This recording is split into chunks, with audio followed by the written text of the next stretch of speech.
वो 5 बड़े मुकदमे जिन पर इस हफ्ते फैसला सुनाएगा। सुप्रीम कोर्ट सीजेआई चंद्रचूड़ ने की है सुनवाई। यहाँ उन 5 महत्वपूर्ण मामलों की विस्तृत रिपोर्ट दी जा रही है जिन पर इस सप्ताह सुप्रीम कोर्ट द्वारा निर्णय सुनाए जाने की संभावना है। इन मामलों की सुनवाई मुख्य न्यायाधीश डीवाई चंद्रचूड़ की अध्यक्षता में की गई थी। Light motor vehicle LMV licence धारकों के अधिकार मामले की पृष्ठभूमि। इस मामले में ये सवाल उठाया गया कि क्या light motor vehicle LMV licence धारक 7,500 किलोग्राम तक के वजन वाले व्यावसायिक परिवहन वाहन गुड्स कैरी चला सकते हैं या नहीं। महत्वपूर्ण तिथियां। सुनवाई पूरी हुई 21 अगस्त 2024। फैसला सुरक्षित रखा गया 22 अगस्त 2024। संभावित निर्णय की तिथि मार्च 2025। ट्रायल कोर्ट और हाई कोर्ट का फैसला। इस मुद्दे को लेकर अलग अलग राज्यों के उच्च न्यायालयों में भिन्न भिन्न फैसले दिए गए थे। कुछ अदालतों का मानना था कि एलएमवी लाइसेंस धारक 7,500 किलोग्राम से कम वजन वाले परिवहन वाहन चला सकते हैं, जबकि अन्य अदालतों का मत था कि इसके लिए अलग से परिवहन लाइसेंस अनिवार्य होना चाहिए। सुप्रीम कोर्ट में दलीलें और संभावित प्रभाव। इस मामले में याचिकाकर्ताओं ने दलील दी कि यदि एलएमवी लाइसेंस धारकों को 7,500 किलोग्राम तक के व्यावसायिक वाहन चलाने की अनुमति नहीं दी जाती तो लाखों ड्राइवरों की रोजगार क्षमता प्रभावित होगी।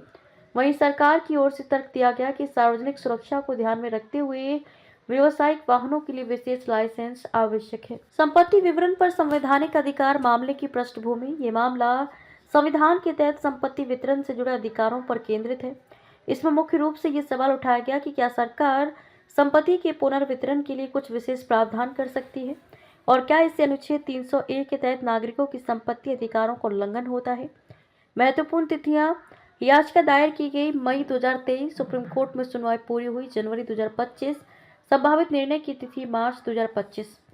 न्यायालयों के पूर्व फैसले। इससे पहले विभिन्न हाई कोर्ट्स ने संपत्ति अधिग्रहण और पुनर्वितरण से जुड़े मामलों में अलग अलग फैसले दिए थे। सुप्रीम कोर्ट में मुख्य बिंदु। सुनवाई के दौरान जजों ने इस बात पर जोर दिया कि सरकार को नागरिकों के संपत्ति अधिकारों की रक्षा करनी होगी, लेकिन साथ ही ये भी देखा जाना चाहिए कि क्या संपत्ति पुनर्वितरण सामाजिक न्याय के लिए आवश्यक है। दहेज हत्या के मामलों में न्यायिक दृष्टिकोण। मामले की पृष्ठभूमि। ये मामला भारतीय दंड संहिता आईपीसी की धारा 304(b) से जुड़ा हुआ है, जो दहेज हत्या के मामलों पर लागू होती है। इस मामले में सुप्रीम कोर्ट ये तय करेगा कि ट्रायल कोर्ट और हाई कोर्ट दहेज हत्या के मामलों में दोष सिद्धि के लिए किस तरह के मानकों को अपनाएं। महत्वपूर्ण तिथियां। मूल मामला दर्ज हुआ 2022। सुप्रीम कोर्ट में अंतिम सुनवाई फरवरी 2025। संभावित निर्णय की तिथि मार्च 2025। अब तक की न्यायिक प्रक्रिया।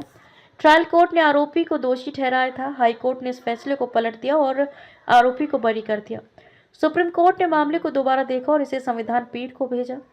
संभावित प्रभाव। इस फैसले से उन हजारों दहेज हत्या मामलों पर असर पड़ेगा जो पूरे देश में लंबित हैं।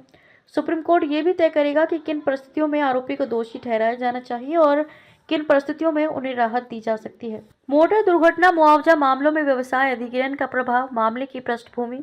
इस मामले में ये तय किया जाएगा कि यदि किसी सड़क दुर्घटना में मृतक का परिवार उसके व्यवसाय को जारी रखता है तो क्या इसे मुआवजा राशि कम करने का आधार बनाया जा सकता है। महत्वपूर्ण तिथियां। मूल मामला दायर हुआ 2021। सुप्रीम कोर्ट में सुनवाई पूरी हुई जनवरी 2025। संभावित निर्णय की तिथि मार्च 2025। सुनवाई के मुख्य बिंदु। याचिकाकर्ताओं का तर्क था कि यदि किसी परिवार के सदस्य की मृत्यु के बाद परिवार व्यवसाय को जारी रखता है तो ये दुर्घटना मुआवजा कम करने का कारण नहीं बन सकता, जबकि बीमा कंपनियों ने तर्क दिया कि यदि आश्रित व्यक्ति व्यवसाय से लाभ कमा रहा है तो उसे पूर्ण मुआवजा देने का कोई औचित्य नहीं है।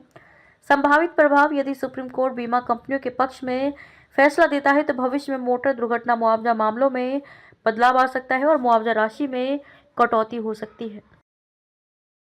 दत्तक ग्रहण से संबंधित कानूनी प्रश्न। मामले की पृष्ठभूमि। ये मामला एक अविवाहित महिला द्वारा 2 जुड़वा बच्चों को गोद लेने से संबंधित है, जिसमें गोद लेने के दस्तावेजों की वैधता और पंजीकरण की समय सीमा को चुनौती दी गई है।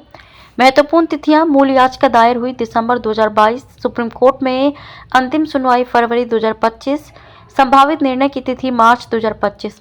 सुनवाई के महत्वपूर्ण बिंदु। इस मामले में मुख्य सवाल यह है कि क्या एक अविवाहित महिला को 2 बच्चों को गोद लेने की अनुमति दी जानी चाहिए यदि कानूनी औपचारिकताएं पूरी नहीं की गई हैं।